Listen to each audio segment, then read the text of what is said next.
Hi and welcome back to Heart and Soul Homes. My name is Monica.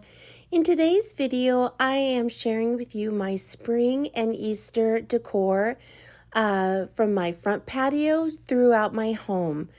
I'm really embracing this time of just inviting spring, inviting the new season into my home and into my life, and to just enjoy the simplicity, enjoy the sweetness.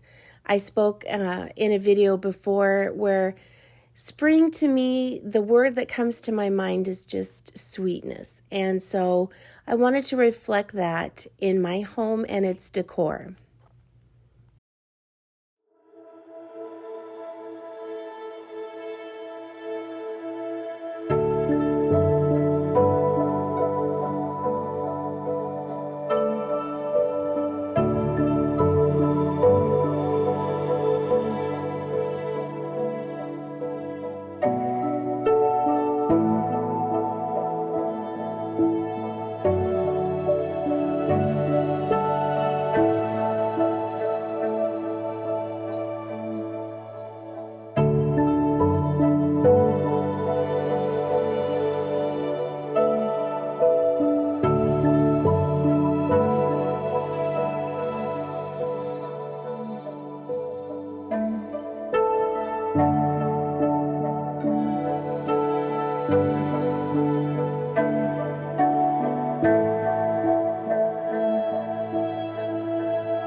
In years past, I have just, used everything I had, gone overboard, gone, maybe not overboard, but just, gone way and above and just decked the house out. And I may go back to that someday. So I'm not getting rid of any decor, but I certainly did not use all of my decor. And I just specified certain areas and certain, just to give me that feeling of, again, that sweetness, the sweetness of spring and the Easter bunny and, everything that we celebrate during this whole season. So I think that just going with how you're feeling at the time is the most important thing. If you're not feeling like you want a bunch of color or a bunch of stuff, it's okay. You can hold on to it and maybe the next year or the year after you want it, or maybe you change in how you decorate. And any of that is okay.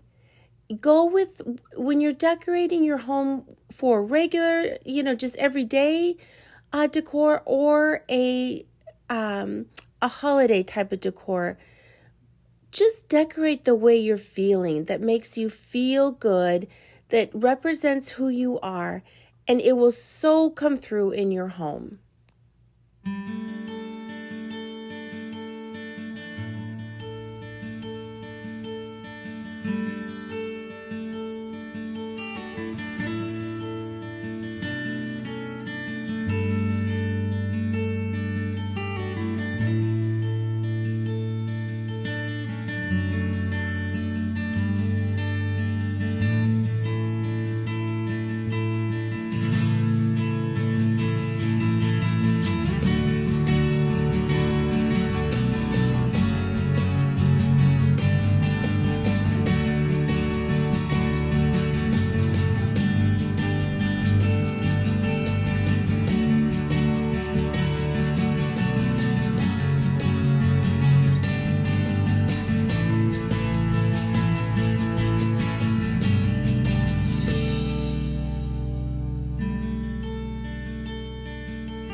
is going to do it. I hope that you enjoyed it. I hope either you got some, inspiration or ideas or motivation to just embrace this new season of spring, and that you just enjoyed just going along with me as I, kind of embrace this season and change of time of year. I thank you so much for joining me. Please make sure you like and subscribe. It helps my channel so very much. And I would love to hear from you and hear the different areas that you liked or what you liked about this year's decor. Would love to have a conversation with you. Thank you again, and I will see you in the next one. Bye.